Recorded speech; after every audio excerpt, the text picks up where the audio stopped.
Well, this is May 1st, 2025.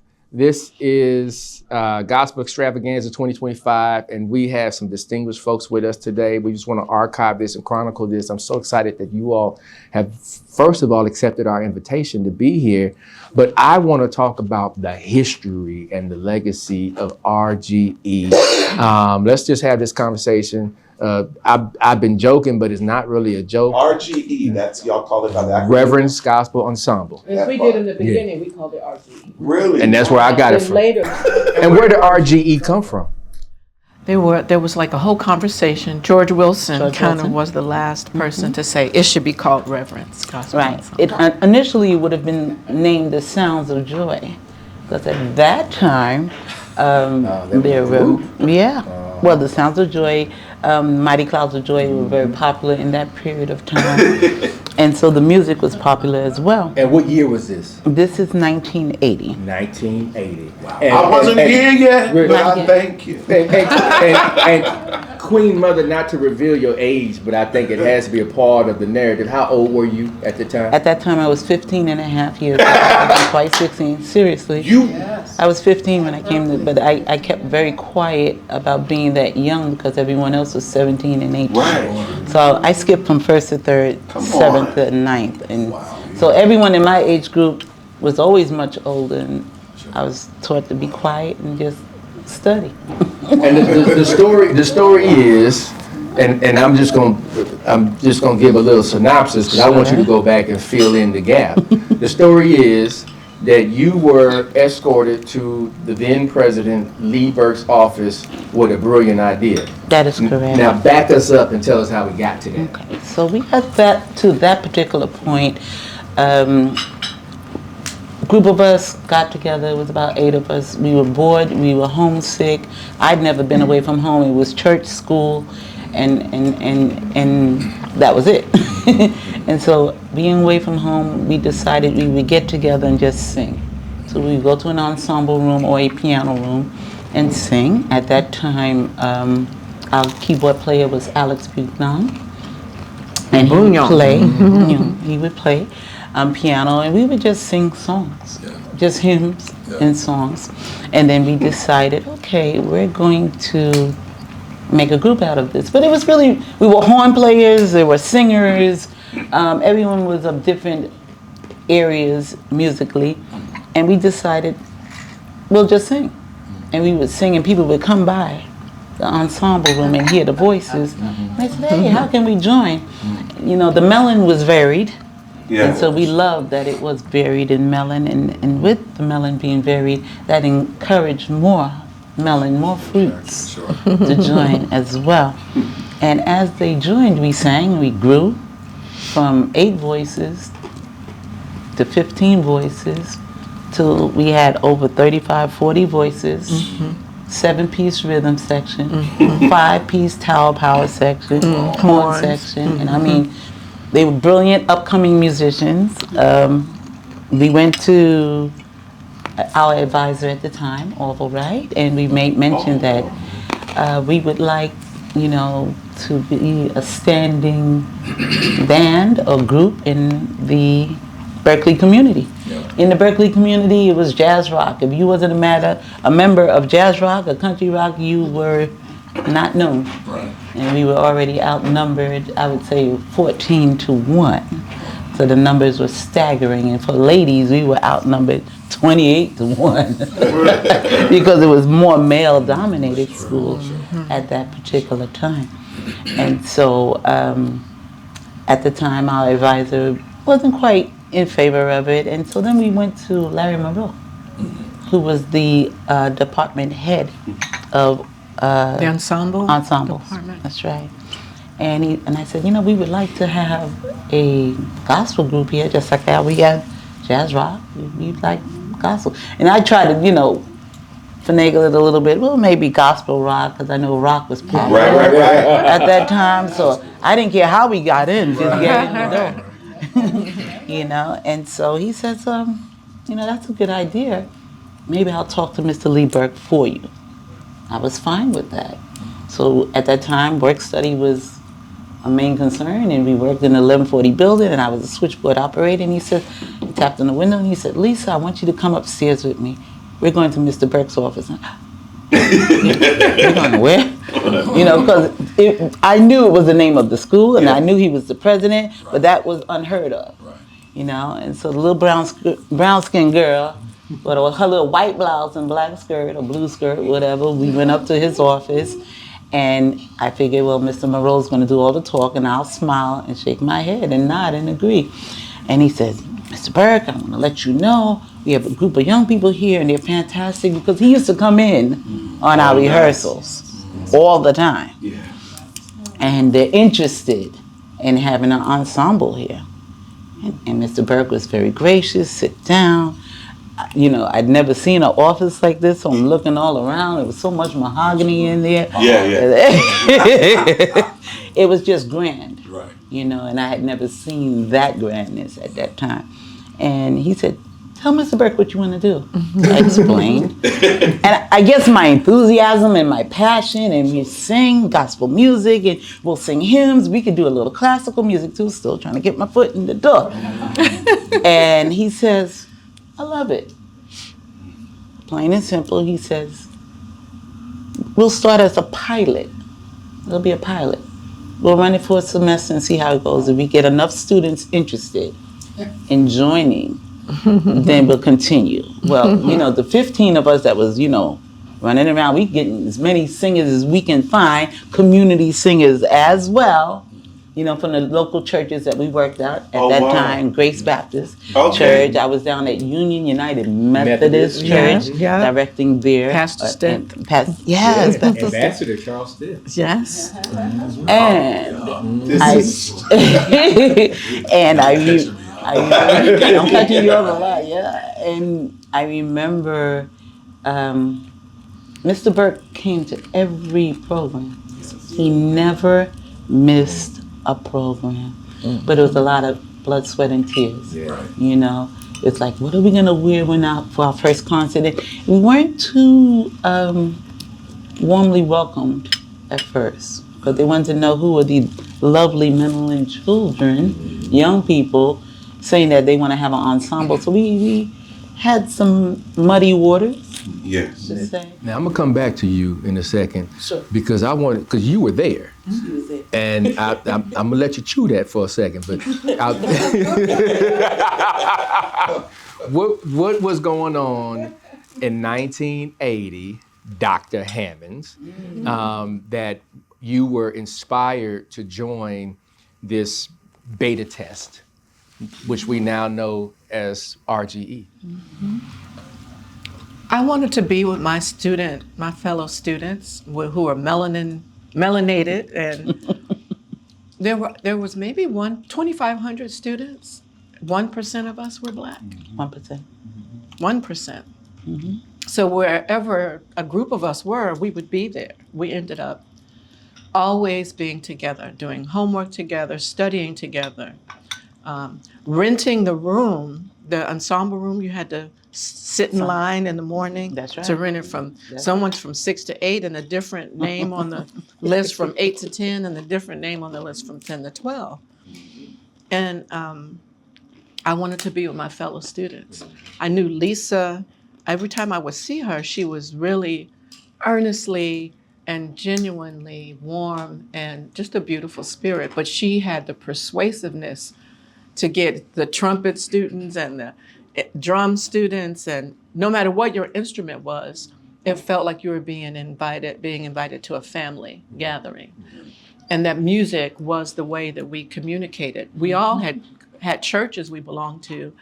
We all come from that aesthetic of church is the central force of whatever you're doing if you're learning as a Black student coming up. And so it felt like home, and it was the place where we could be protected and connected.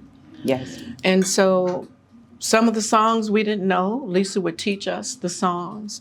It was a place where we felt we didn't have to feel ashamed of if we weren't at the level of sight reading that we experienced in ear training or harmony or any other class. It was a place we could grow together and study together. And I was a jazz focus, you know, and as I'm a jazz musician now. But for me, it was important to be where the music that we were learning and growing through was home base, you know? Also, Lisa was, she encouraged and inspired us to be brave and courageous, because we would talk about, my voice teacher said, if I'm in the choir, she wouldn't teach me that gospel music would hurt your voice. Yes. What are they Exactly. doing? You know, what are they doing over there? Yeah. You know, and I was, so that was the noise that was going on. But when you come into that room and come into rehearsal with RGE, it was like I said last night, a balm in Gilead for our souls. We were able to come together and learn, and that time was precious to us. So then it gave us the food. We could go out of those doors after rehearsal and deal with all the other stuff that was happening on the campus. And I think we were just following her leadership and following her vision. You know, we on one of those trips, we went to Carnegie Hall, got in the bus, went to New York. We were like, Carnegie Hall, what is that?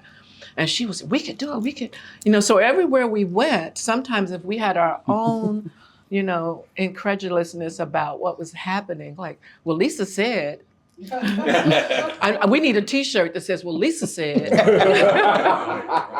Lisa said we could go. And so her courageousness and her demonstrativeness, did I say the right word? Yeah.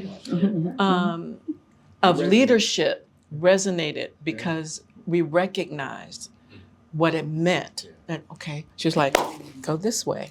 And there we went. So to see it develop was amazing. Lisa, you were here from what year to what year? 1980 to 1983. I did a dual program. Y'all catch the math. Yes. Dual program. Because at that time 1980. it wasn't a college yet. No, it was a college. It was a college. Oh, yeah. Oh, yeah. It was a I had a college. dual major in jazz composition and arranging and performance. Oh yeah, don't sleep on that. 1980 to 1983 to the two. So in 3 years, you Yes. did a dual major, and 15 years old you Yeah. started. Right, because it was supposed to be a 5-year program, but I needed this We got it. You Push did through. you did the summers and so everything. much. Oh, yeah. I did the same thing. Now, what years? I was going to ask you what years. 1979, I was a year before Lisa, and I graduated in 1982 in 3 years. I went through every summer. Film scoring was my major. So you know, Yeah, I did. the only 3 years too. woman in class sometimes. There was me and another woman, Jean Ricks. She played guitar, and I was a vocalist. So it's a vocal film scoring major. I was by myself in that realm. And as a jazz composition major for Lisa, there weren't many women. And we didn't have any women faculty. No. We couldn't see ourselves. Now, Yeah. Dennis, I got to bring you in here. You were here from well, as a student, you were here from what year, what year to what year? From 1983 to 1988. Okay. Oh wow. So Yeah. It overlapped. you're catching it. I finished it in 1987. Well, there's a story about that, and I had that recorded elsewhere. That's Tell- my fault. Tell me, coming from Shreveport, Louisiana, Yeah. both parents, phenomenal musicians. You probably born into the pew, and you know. Love it. And so you come up here, and I know that part of your interest in Berkeley was Quincy Jones, but you come up here, and in 1983, there's this burgeoning choir, Reverend's Gospel Choir, RGE. What did you see that inspired you to come on board? I was basically determined to come on board because I felt that a school like this, stressing jazz, should definitely have a gospel choir. Lisa had just graduated. She graduated in the spring of '83. I came in the fall of '83. And I kept hearing her name. Well, I wish you know Lisa Harrigan. Lisa, so who is this Lisa? Who is this Lisa? You know, I finally got in contact with Orville Wright, you know, who allowed me to audition. So he did come around, Orville, because you said at first he Well, yeah, he did come around. Yeah, he came around to being the actual faculty advisor. Got it. Look at that. Look at God. He did come around, and I knew Orville very well. I'm going to add kinda. Kinda. He kinda came around. We just gonna tell the truth. I knew Orville very well. Because the pressure, the pressure from his colleagues that we were aberrant Right.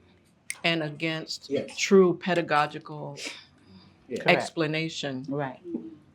I'll leave it there. Yeah. That's Dennis, continue, please. that's very well said.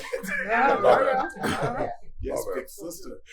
And I auditioned, and of course I got in. And Of course you did.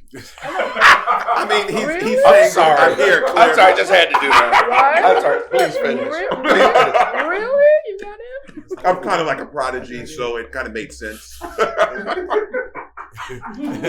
at that time, it was some regular students, but a lot of the community was, hung in there because they knew David Chandler, and because you had Mark Reddick, he was playing the piano and play a mean organ. He has a lot to do with my playing ability. One of the best things of working, actually, one of the best things of coming here as a student is that students learn from the students. Absolutely. Absolutely. Even though he said, "You didn't learn it from me," I said, "Yes, I did." I'm a very good listener. Coming from Shreveport, being the prodigy of Shreveport, I came up here and I was humbled when I heard him play because I felt that I could really learn something from that guy. And I did. So I'm very thankful to first of all have that opportunity to get in the choir and to be surrounded by other greatness. And who was the director? Because Lisa had just graduated. That would be David Chandler. David Chandler, and David Chandler was director from what year to what year? I was in the fall of '83 up until when he graduated, which would be '86. I think '86. Yeah.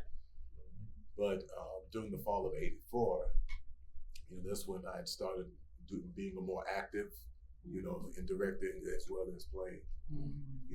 I did some playing in the spring of '84, but That's when I was born. Well, You knew I was coming. We're gonna get you in here eventually. Right. I'm like, it's taking some time. But I love it. I love it. So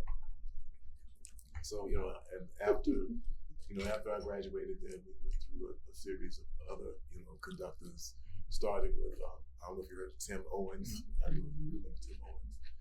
And then after that, he did it for one semester. It was Lori Roberts. And then after that brings us to like 90, 91. It was nobody. And Really? I'm still in town because I'm working in the school system. You in Charlestown, right? Actually, I was pretty much all over. I went to Dorchester High, was my first school, and Mather Elementary. Second year was Mather Hunt Elementary. The third and fourth year, it was Alligator, 3 schools in East Boston. And about the 6th and 7th year, they put me at one school, which was the Yamada Barnes in East Boston.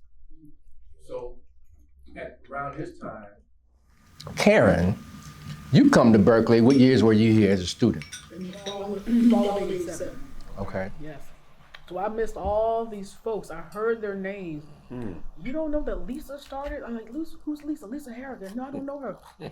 Don't you know David Chandler? No, who's that? No, I don't know him either. And all these list of names, I came in right after these dynamic folks. Yeah. But when I met Dennis, he was the dynamic one of them all. Right. Because he was the center. He was the center of the choir.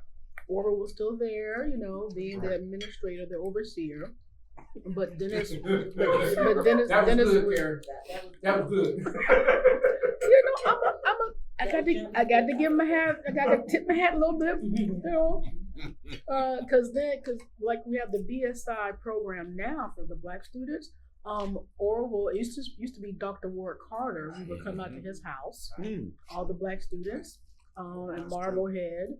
And then it switched over, and then Oral would have us out to his house, all the Black students. So we were kind of beginning our own Black student program back then. Oh, wow.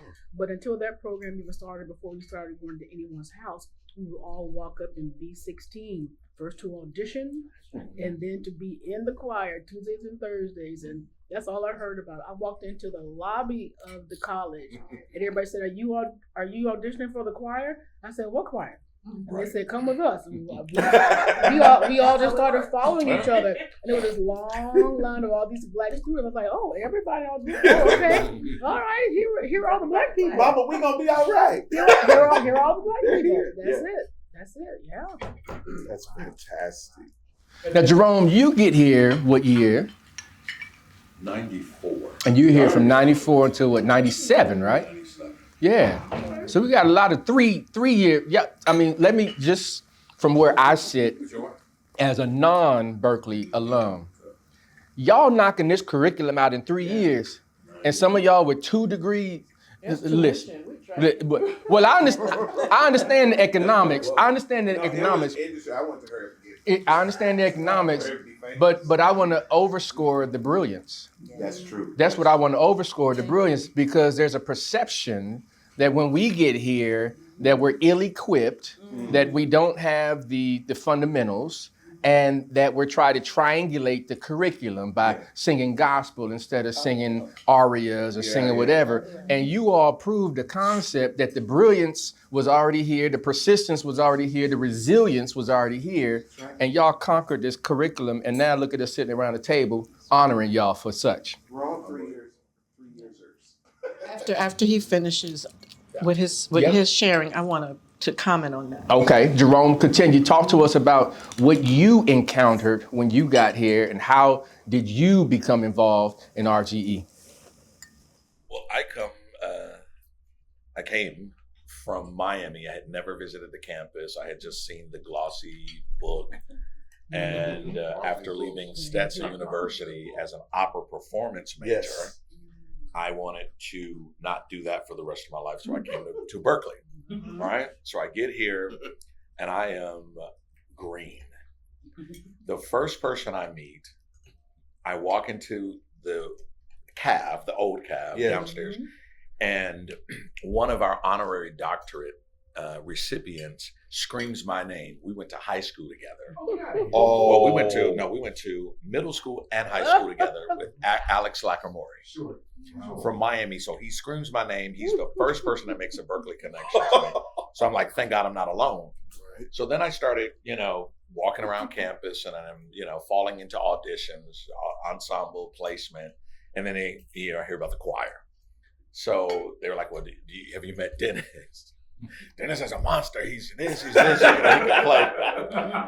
So all of us keyboard players, and I'm a keyboard player first, and then vocals.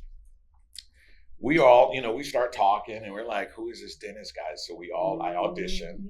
Dennis was like, okay. So Dennis, kind of unofficially became like my mentor. Like he was like, I need to take you to Concord. Yeah. So Dennis automatically is trying to give me some work, praise the Lord. So he's trying to give me some work. And he took me over there, and they did not hire me. Unfortunately for them, as he drinks his tea. Right. Going back. And which was fine. I found my way, but we're in the choir, and if you were any kind of musician, any kind of player worth anything, you had to spend a semester or some years in gospel choir. Yes. So I'm there with Mark Copeland.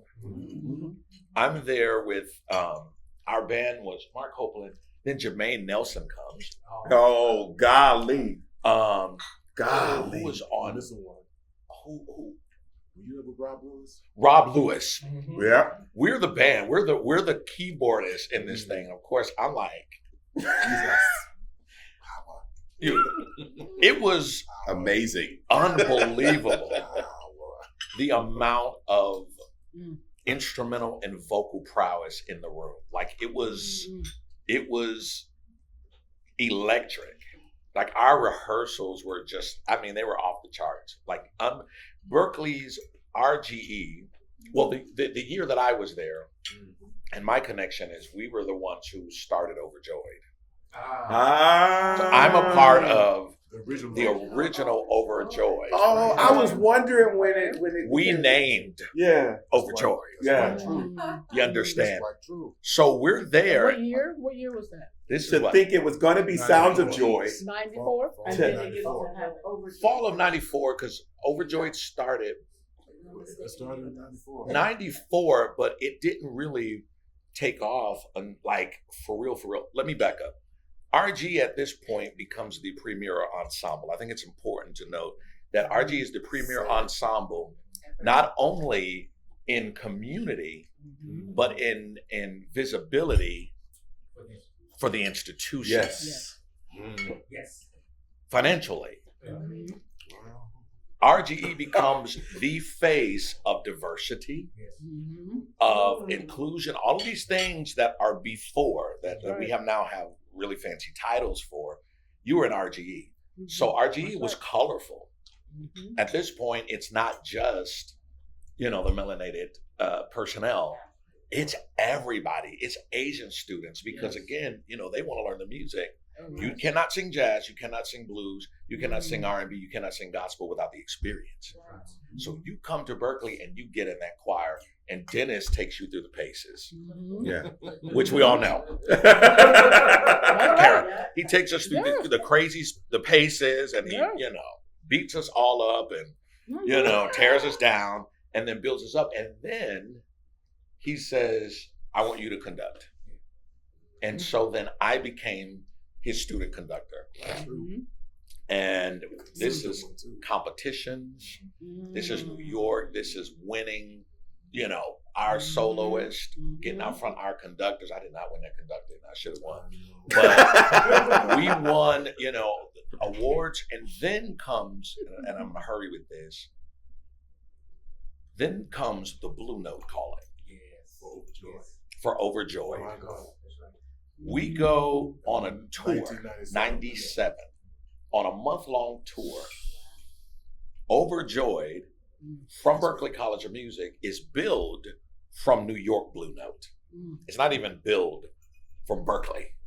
When you see the flyers, they say from Blue Note, New York. We're in Japan for a month in 1997. It was a legendary tour. We were paid like real artists. Wow. We got half of our money before we left.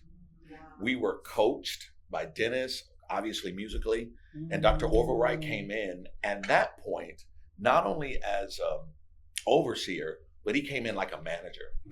And he whipped us into shape as tour artists. I mean, I still to this day remember what I said to him. And then later on in his life, I reconnected with him, maybe about 2 years before he died.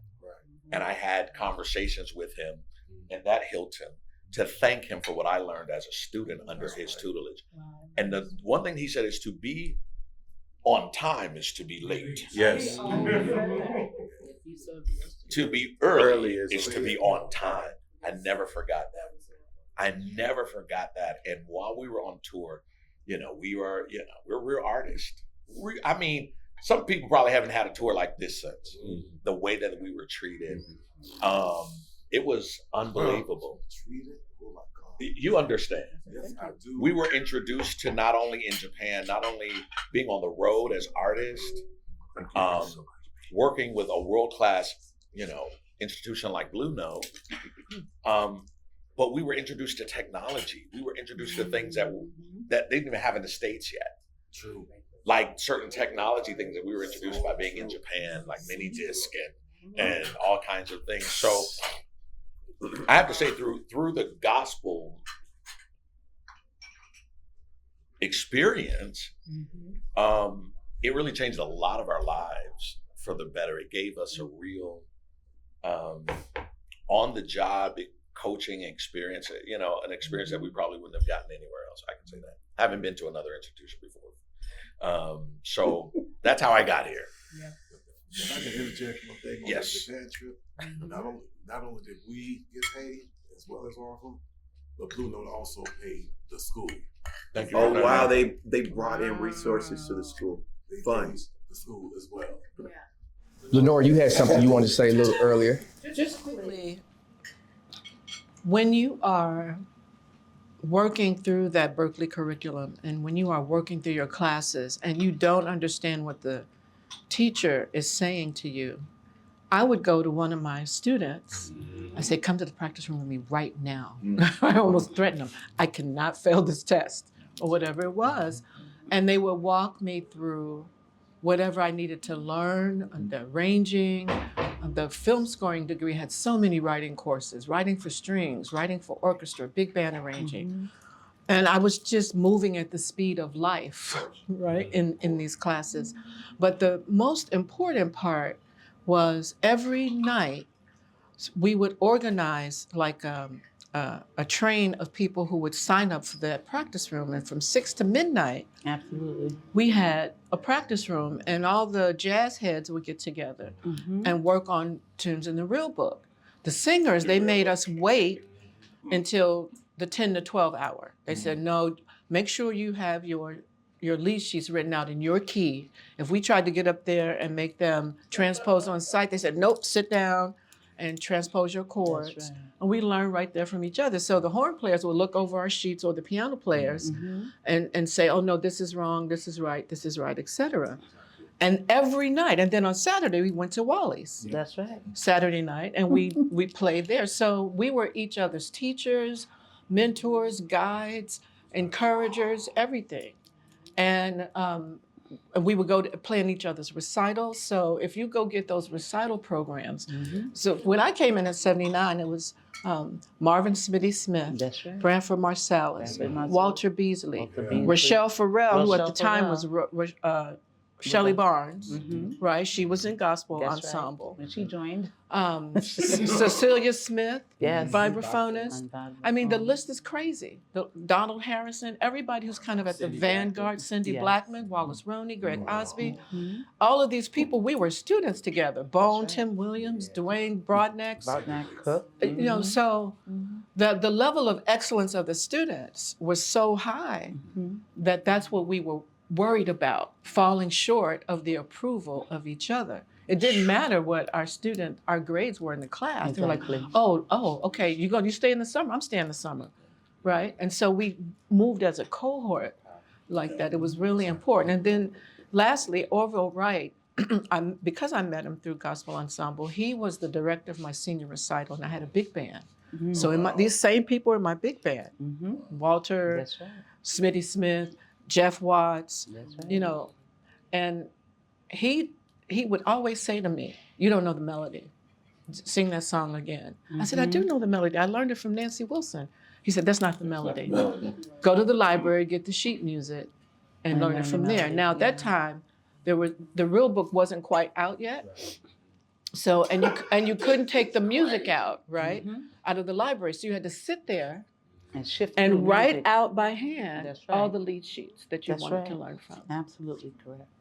And we had calligraphy class. That's right. So the level of the study was so intense that you didn't have time to worry about what other people were saying. At some point, I didn't care what my voice teacher was saying because I knew I would have my voice lessons in RGE. Or be bored.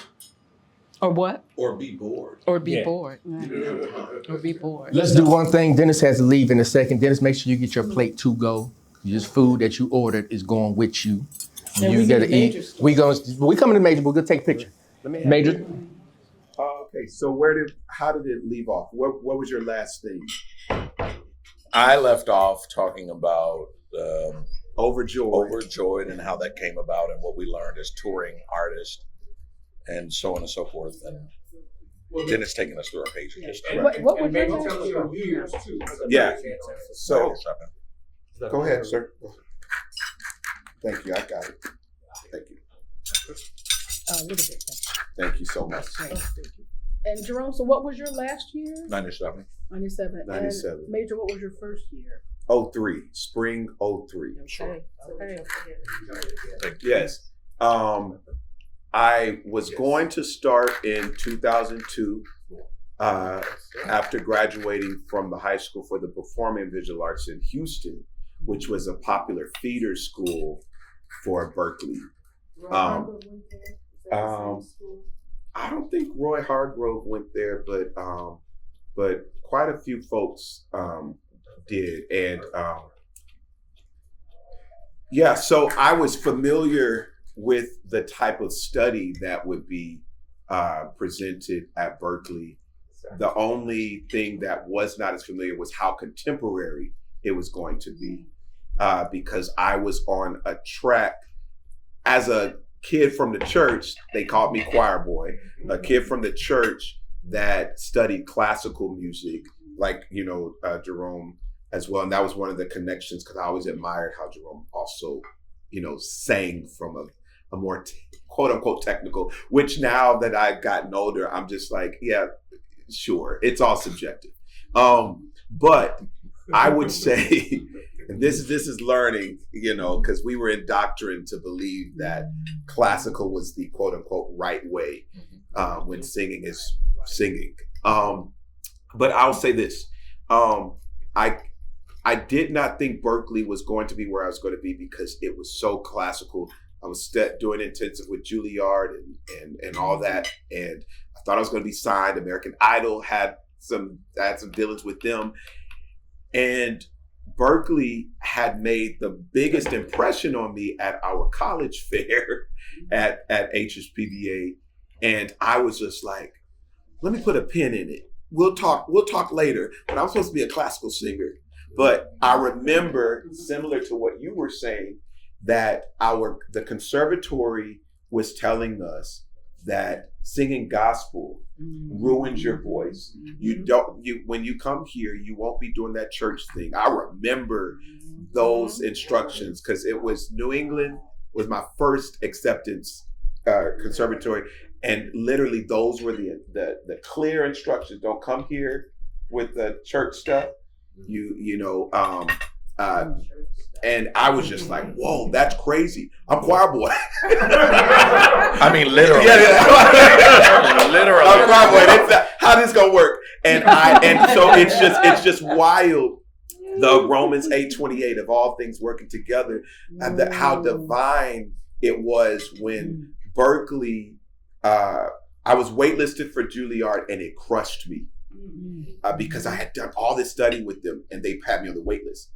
It's an honor to be in their top 15, but it still was not enough. I'm like, this is weird. Berkeley said, we have a scholarship for you. We would love to have you. So I started in spring 2003. I run into, now mind you, I'm doing all this research at Berkeley, and there's a student named Nia Allen that stands out because my favorite singer was CeCe Winans, and she was the closest voice to CeCe Winans. Still is. Yeah. So that's my big sister. Nia's killing it. She's like just got her second number one on the gospel charts. But I'm reading all this stuff about Nia. And she's has scholarships, she's got this and that, and she's a part of the gospel choir. And I remember coming into 2003, it's a blizzard. I ain't used to snow like that. Right. I'm from Houston, Texas. Right. And I'm walking from Uchida, and I'm with my buddy, Carlin McCullough. Carlin McCullough. Yes. We're in snow, and he's like, yeah, you gotta join gospel choir. I said, yeah, I've been trying to figure out when they're having the auditions and all that stuff. And we find out we have the same birthday, and we're brothers in the snow, like we're brothers. And so I auditioned for the gospel choir. They're like, this is the Dennis Montgomery. Actually, our first connection was pretty epic. Dennis like, okay. They call you choir boy. What's your real name? I said Major, but please call me choir boy. I hate my name. I hated my name that my mama named me Major. Believe it or not. Now I lean into it. But I hated it because I was so used to all the jokes and all this stuff. And And so everybody was like choir boy, or some people would say major. A lot of people say major, but choir boy was what I was trying to push but they thought I was just pushing it for celebrity's sake. But I was like, I hate major. And it's wild, but I end up connecting with Talif, with who else? Austin Marks, Tia Arnold, and they all were a part of this group called Crazy Praise, and I was a member of. I started attending Anointed Word. And Crazy Praise was like a branch of that, and they invited me to be a part of that, and so I was a part of Crazy Praise, and it was like overjoyed for the community. And we used to have our once a month events where people would come for a gospel night, and I just remembered gospel choir. Now I had tested into all of the different opportunities, high level, but I was only concerned about gospel choir. Like that was my priority, and it was just like there's an excellence here that people have yet to catch up to. They don't know how special and how valuable gospel music was. And when I was waitlisted for Juilliard and dealing with the conservatories telling me, you guys can do that church thing, I was on this mission to prove that gospel should be honored amongst the rest of it just as much, if not more. And so, Dennis, Nancy Dozier, she wasn't Dozier then. What was her last name? I forgot. I've only known her. But now she's Nancy Dozier. Yeah. She was the chaplain. Yeah, chaplain. And I kind of eventually, when she left, I became the student director, chaplain, and Dennis would be like, "All right, Major, this ain't church." Like, cause I would literally have them studying devotions. And he's like, "We got to get to the singing," and I'm like, "One more thing, Dennis. They need to understand this." But it was so much love.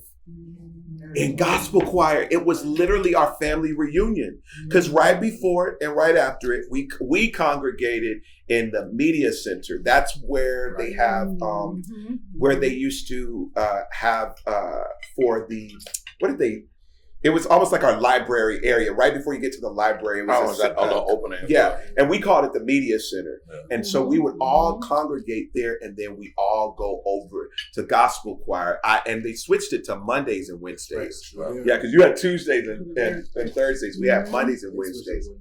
Yeah, I was Monday and Wednesday. Yeah. I did not my first year get into Overjoy, and I was like, oh, this ain't gonna be that. We ain't doing this. And I ended up finally getting into Overjoyed. No, that was the thing. I mean, if you got in gospel, are good. Yeah, but Overjoyed was the elite, and I was so used to getting everything I auditioned for. Tell your truth. I said, somebody's humbling me. I'm being humbled, and I don't like it. All over the place. Right. All over the place. Because I had this. I want to say love, hate, but it wasn't hate at all. It was just love and sternness from these two more than ever, because they were like, you're gifted, yes, but there's more. Go deeper. Go, consider this.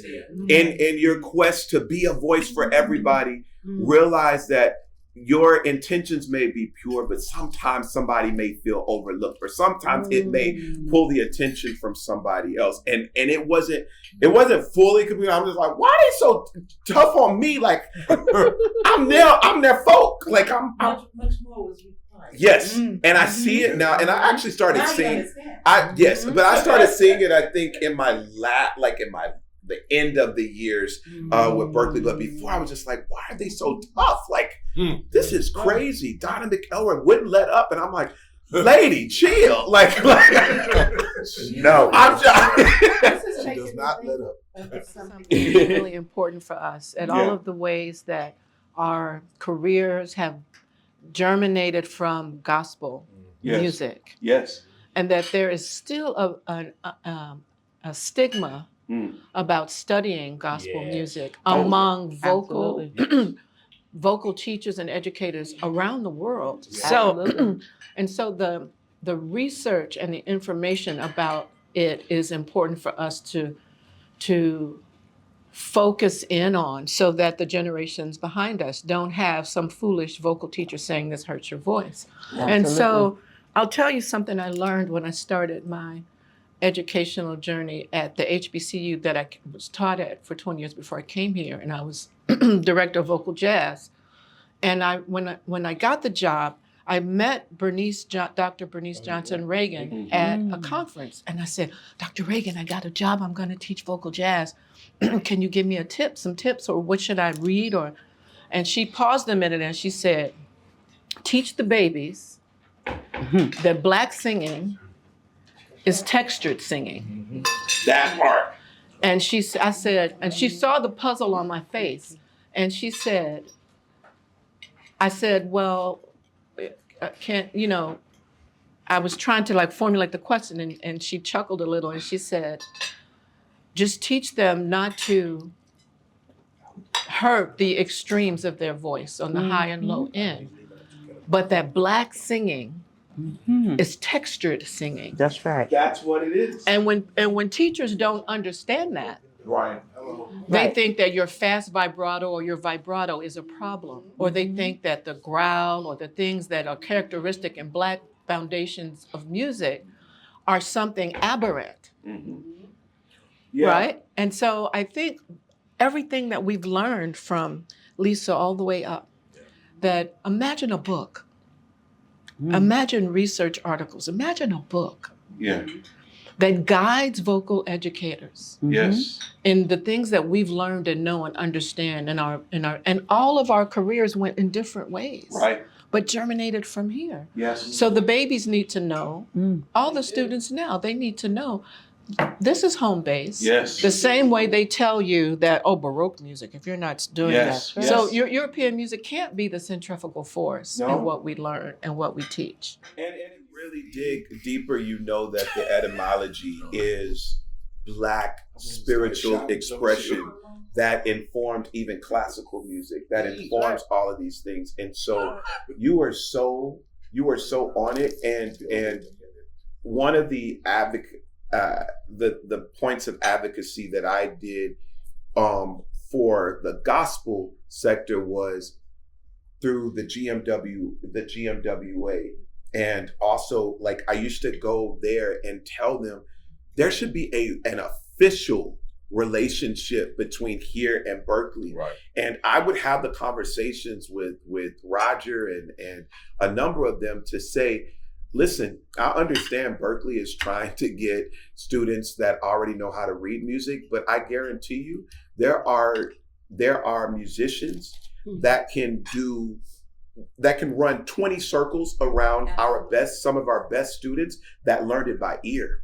And I said, just imagine if they can learn it by ear and you teach them. So they started to fashion, I don't know if they've changed it, but they started to rework the entrance exam for those scholarships and things to not be just dependent on their sight reading, because I'm like, we're all in the church. I'm going to GMWA. Now, mind you, I'm like you, where we went to school for it, but all my friends, they didn't have the magnet school. So they're learning it in church. And I'm like, you have to come to the convention. And I remember Tiffany Murphy. You remember Tiffany Murphy at some point?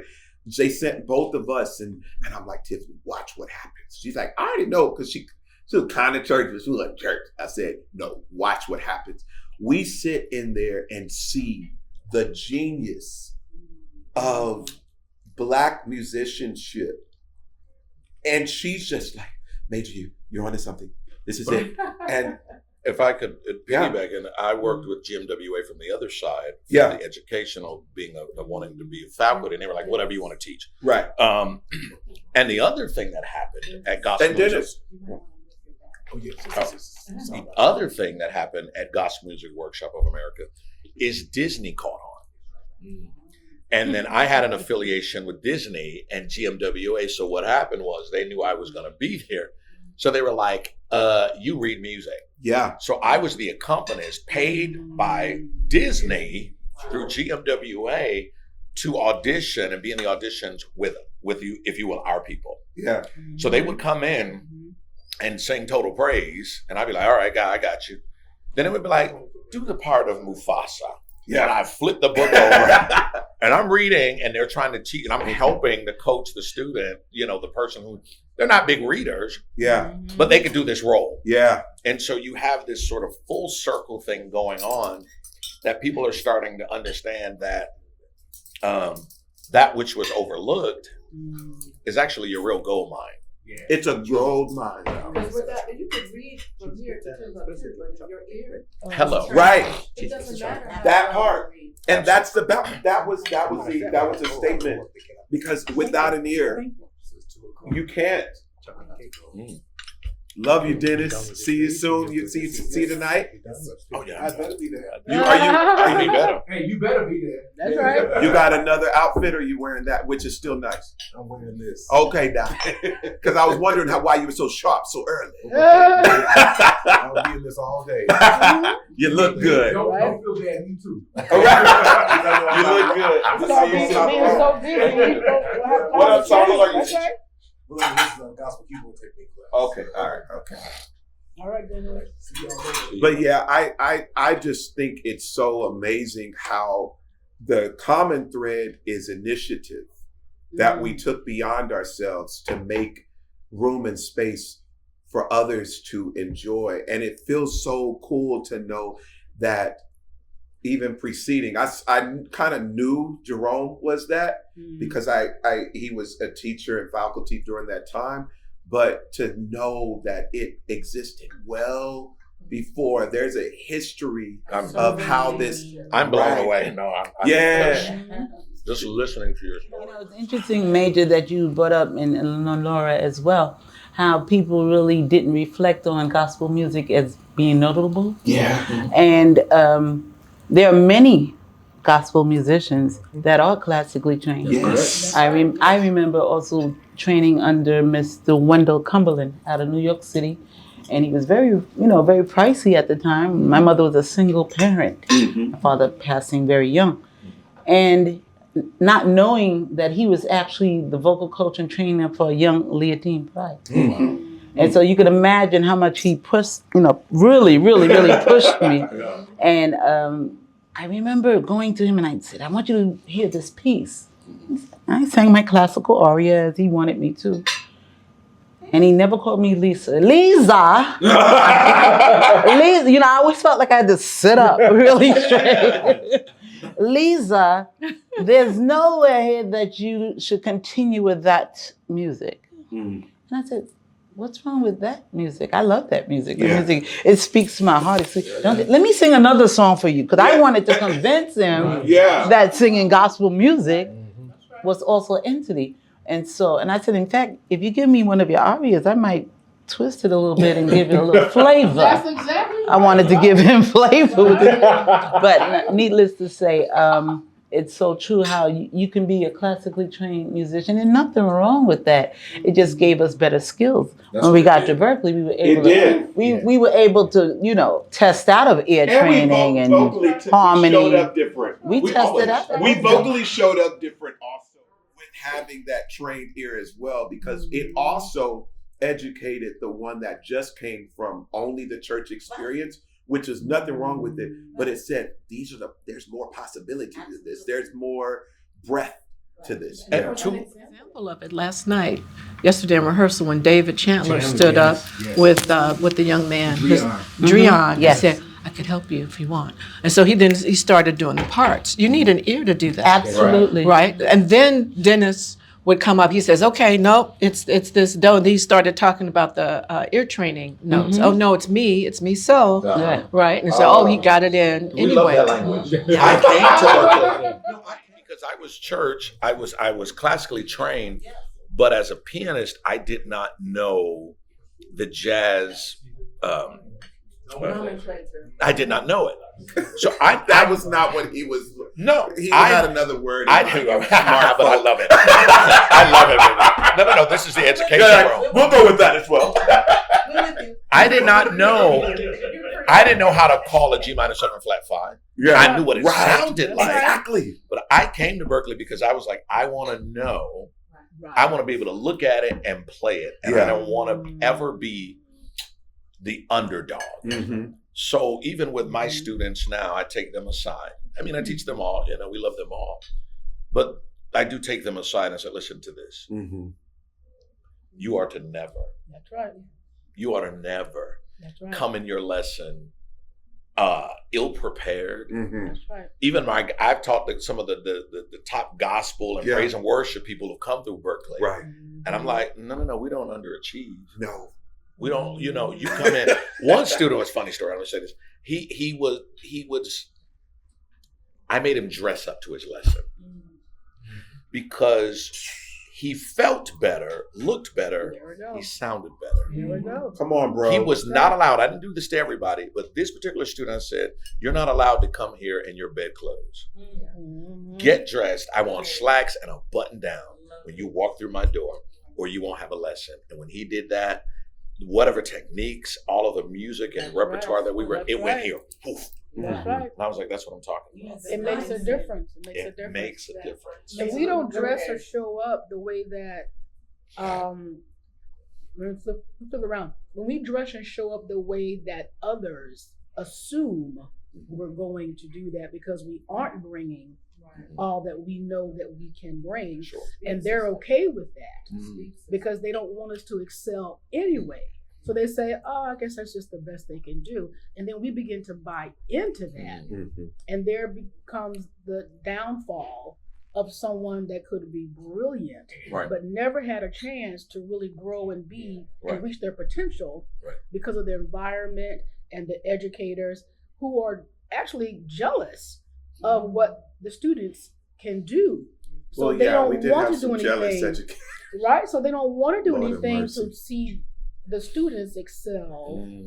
Okay. Because they can't do that. Because they can't teach them also. They don't know how to teach them. That's a whole other. yeah, That's right. Yeah, let's keep it Right there. positive. That's Lisa, a let me ask you a whole nother I just said, thing. you heard me say, ooh, okay. Right? Right? Lisa, what is 15-and-a-half-year-old Lisa thinking right now? 15-and-a-half-year-old Lisa right now is saying, wow, look what God has done. Yes. Look how things have blossomed. We took a seed and planted it. And I have this great big oak tree with beautiful leaves and stems and branches. That's what 15-year-old Lisa is saying. That's right. That's extraordinary. Dr. Hammonds, what does Lenora from 1980 thinking right now? Grew up Chicago, South Side, from a family, and I was the only musician. When I graduated in 1982, I looked for myself as a black woman film scorer and couldn't find her. It was the closest thing was Patrice Rushen, right? That's right. But when you don't see yourself, you think that's something you can't be. And so now I'm thinking, right then, I don't know what kept me going, but I knew that my students, my peers, went ahead. Like some of them got gigs with Clark Terry, and they got hired, and they went on the road. And I was like, well, I have to focus on that. And my goal was to move to New York. But now I'm thinking, back then, I don't know if I was thinking I have to plant seeds for the next generation. If I kept being the first or one and only. Yeah. And I want anyone who sees me or any of us to think, of course I can do that. Of course I can be that. And the last thing I'll say is, Dr. Kimberly Crenshaw is right. Her concept of intersectionality, where the absence of this intersection of a black woman makes that phenomena a reality for all the other black women who are coming behind you.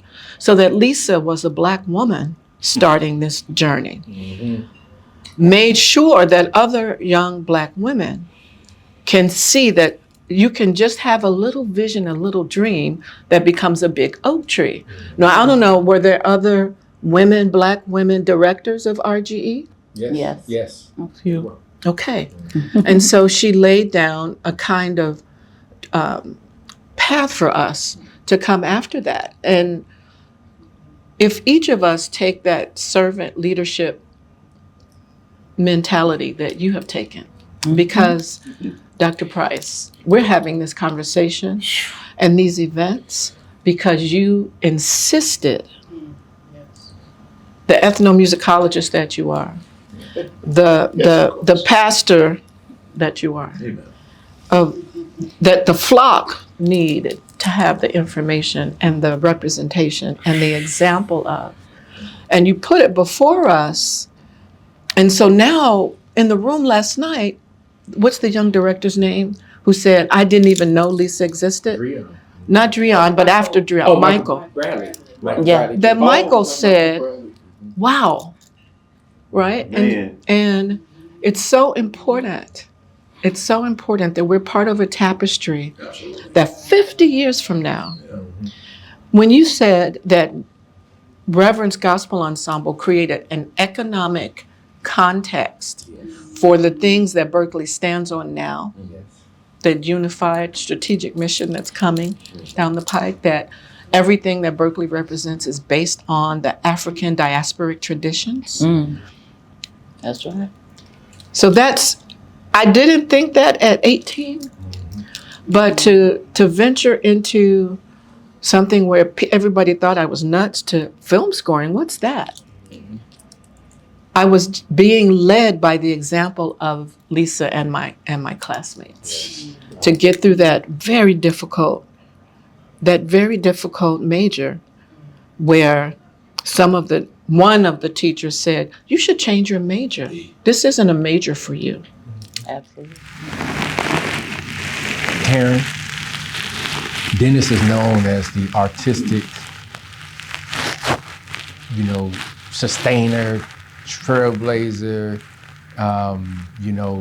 motivator, encourager, and all the great things that he's done. But you have been the heartbeat of keeping us together, of keeping RGE from the past to the future together. What are you saying? Because this whole idea was yours. You told the story last night, but this whole idea was yours. What are you thinking right now?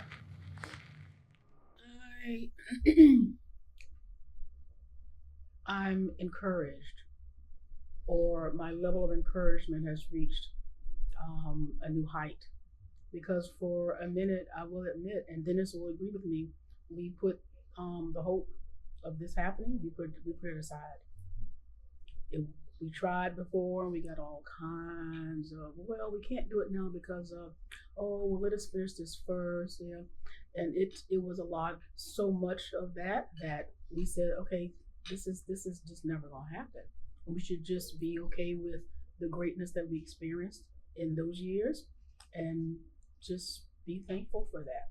So when this happened, when you walked in and said, "Oh no, we're gonna do this," and here it is, I'm encouraged, and now is the time to not buy into, again, what we've been told, that just generation, they're just different. It's all about the tech and all about the, they're going to be distracted and they're going to look at their phones, and it's not about, meeting people's eyes and getting to know people and having conversations.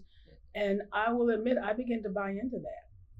And I said, well, I guess we have to teach them differently, maybe use different principles, maybe the values aren't the same. And this has reminded me that we can never buy into that. We can never buy. What this generation is missing is what we know to be true from 1980. We lived it, we walked it, we breathed it. Blood, sweat, and tears, celebrated it, danced over it, prayed over it, and here it is. So why shouldn't this generation benefit from that? They don't know it because no one's taken the time to really sit down and show them and explain it to them what this is and why it's so necessary. And we hear it in the music. The music is lacking a little something, and now we're depending on AI to write the songs for us and not put your heart and soul into it. And I was beginning to say, well, I guess this is just the direction that we're going. We still need to stand on our values, our principles, our belief, our heart and soul, and we need to be sure to show up and put that into these children, into these students. So I am so encouraged now. Jerome, you've been a sustainer. You have been an educator. You took gospel music onto TV. You have built one of the powerhouse music ministries in Boston, and certainly around the nation and what you're doing now. But you've come through here and expanded things. You have elevated things. You've incubated things. How is the 93 Jerome experiencing this moment? Or 94, excuse me, the 94 Jerome. Oh.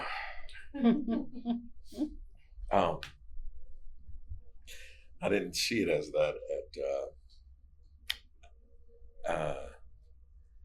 I don't think that I had this in mind. I think everybody comes to Berkeley with starry eyes and hopes and dreams, and then life takes you on your path.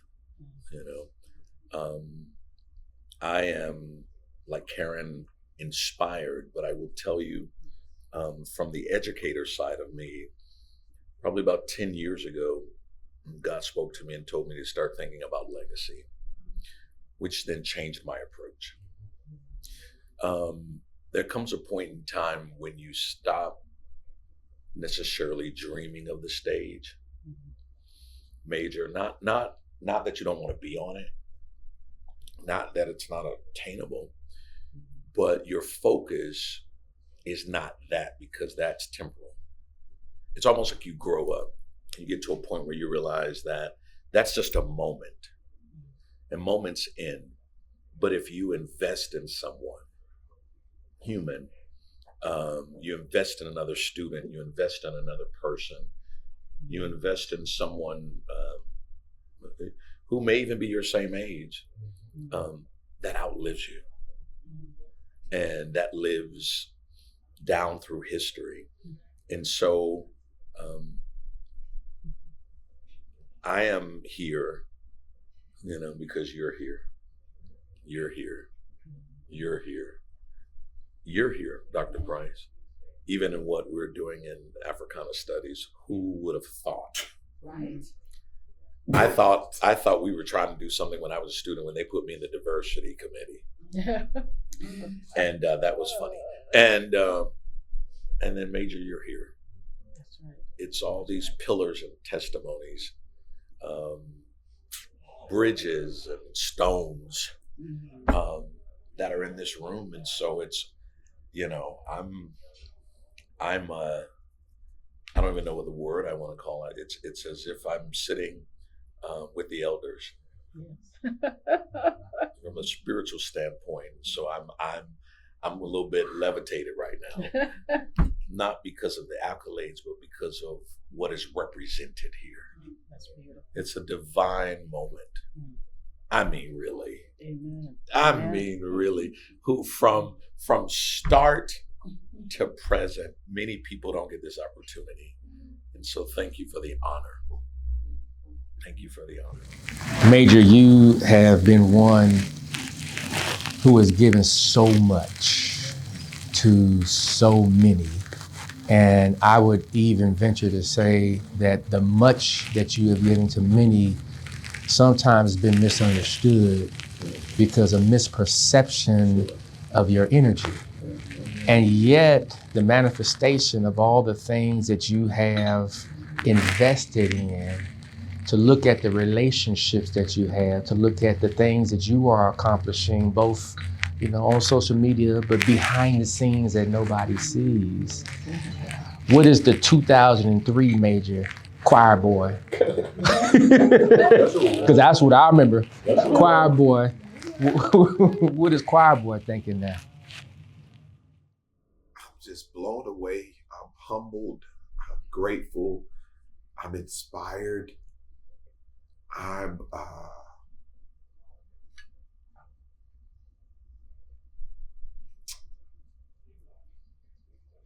vindicated by I'm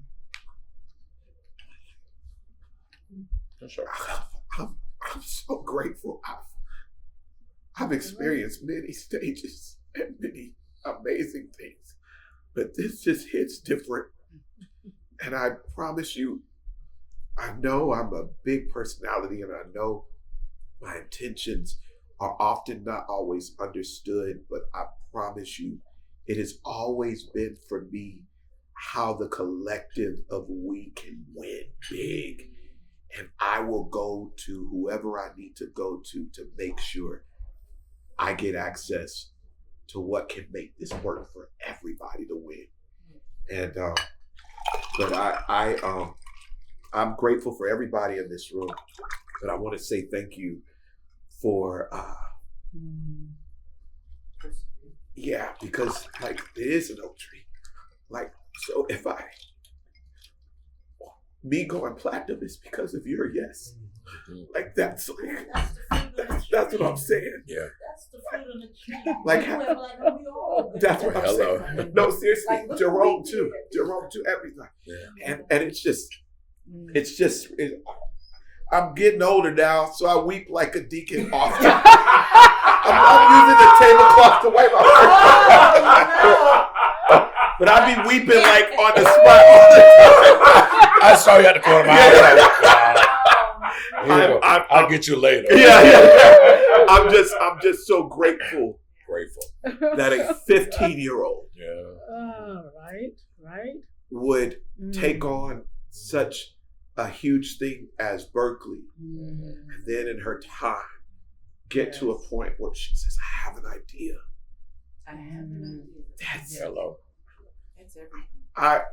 I was a kid with a bunch of ideas. It was like, I have ideas, and they're like, what next, Major? But your one idea made room for me to even have many ideas, and him to have, and all of us. And I'm literally seeing like you're a powerful vessel. And for God to choose you to curate this, you have to know you are greatly loved. You and you are going to be all right. You will not need for anything. Like, call on us, call on me for whatever. Like, you have no idea. It broke my heart, and I don't mean to just put it on camera, but I'll just say it, and you can take this part out. But it did break my heart after all that I did for Berkeley and how much they utilized me from recruitment to all of those things to never feel appreciated or recognized.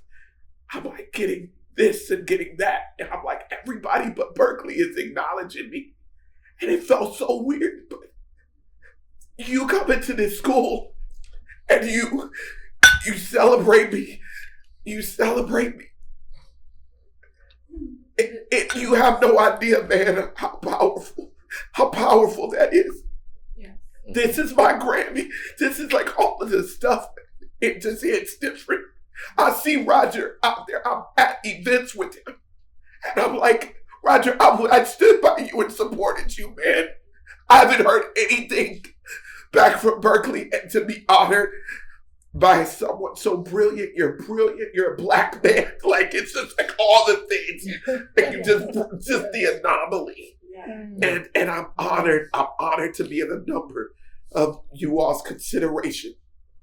Karen knows I used to call her and say, what can I do? Like, I just want to be a part of, like, I'm humbled. I am humbled, and I thank you so very much.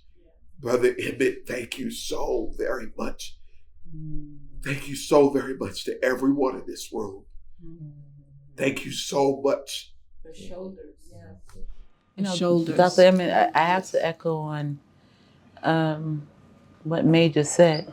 You know, there was no Africana studies. No. We were Africans. But there was no study. There was no place for us to go to. And you have been the catalyst, the Major Vessu. Okay? You were our Noah. Yes. You took all of us in the ark. Yes. 2 by 2. And whatever abilities we had, whether we could read a note of music, or it was all air work, or it was a combination of both. You took those skills, made lemons out of lemonade, took some mangoes and pineapple and guava, made fruit punch, but definitely instilled musicians with good character and building and striving. And that building and striving is everything. Yeah. And so I'm forever grateful, you know. And I'm grateful that you all opened your hearts. Because when the seed was planted in all of you, if any of you had said, no, I don't think so. I don't think I have the capacity, the strength, the perseverance to do it. At least if you had said no to what God put on you to do, if you had said no, we wouldn't be here in this way. So thank you for listening and saying, yes, Lord, are you sure you want this 15-and-a-half-year-old to be the one to go talk to the president of the college? All right, Lord, I'm going to say yes. And I can, there you with me, knocking. And I can say that for each and every one of you, because if any of you had said, I don't think I'm the one, I don't think I can do it, I don't think so, Lord. Thank you for thinking of me, but yeah, no. And because you all said yes and had the courage, what was your phrase? Champion the cause. Yeah. That's what you say every time, but champion the cause. Yeah. So I'm so grateful. Yeah, that one yes made 1,000 more yeses. Yes. That one example of courage, and Karen was keeping that flame alive. I remember when you hired me to come for an alumni, when you're director of alumni affairs, for an alumni event. And that was in the early 2000s. But I had graduated in 1982. So to be recognized, to come back after graduating as a first and only vocal film scoring major. Yes. Yes. And to have the other 25 years later, No, yeah. We had no idea. So, You know. it's so important to have that recognition. I owe you so many different thank yous. So many different thank yous for your perseverance and keeping that flame alive for us. Yes. And then the chain link fence that you and Dr. Price are, because I can testify, being Dean of Professional Education Division, in the meetings with Dean Price, where he is stepping out and saying to leadership, but the students, blah, blah, dot, dot, dot. But the students, dot, dot, dot. But the Black and brown students, to all the non-Black and brown faces around the table that are making the decisions. He keeps them accountable. And that takes the kind of courage where you may have reprisal, even if it's quietly in other people's minds and hearts. He stands up for all of us each time on each thing that you see, each issue that's come up over the past, since I've been in my role. I've sometimes just marvel. I said, Dr. Price don't care about saying the truth. But you need that person who's a drum major for your to speak your name in rooms that you're not in. That's it. Yeah. Yeah. Drum major for justice. The be not weary in your well-doing is what I hear loudly, and I think it will reach everyone, but more specifically for you, be not weary in it. It is well-doing, and the seeds will see harvest. Are seeing harvest. It is happening in real time, man. You have connected and curated something that is magnanimously and divinely resourced to where your needs will be answered as a result of your yes and making space for others. Amen. trust and believe. We're a force. We're like freaking Avengers. It's a wild thing. It's a wild thing that you got us at this table. It's a very wild thing. Do you know how many students are like, what? Like you have no idea what you just started. Or maybe you do, and that's the thing. Because you sit with God. I forgot. You know, of course. Yeah. So maybe you're like, oh, the Lord Yes, told he me. do. Right. Because even when Jerome was saying about, even when Jerome was talking about like how he didn't necessarily know what to expect, so much to me saying maybe you have sat with it, God told you with the downloads. That was something that I had. I used to get a lot of downloads, like almost like Joseph, where I'm like, no, trust me. And they're like, you're doing too much, Major. I'm like, no, trust me. So like I'm not shocked by all of this. I'm just overwhelmed with amazement of how brilliant God can put it together. Sure. Yeah. He's a show off. Well, let me say as we close our time, and I just forgot about the camera, so we gonna do whatever we're gonna do. But this is the manifestation of the love. Larry Simpson used to always talk about love. Yes. And I want to continue that legacy. This is a love thing. Yes. Right. And I hope you receive it as that. Yes. I hope you receive it as that.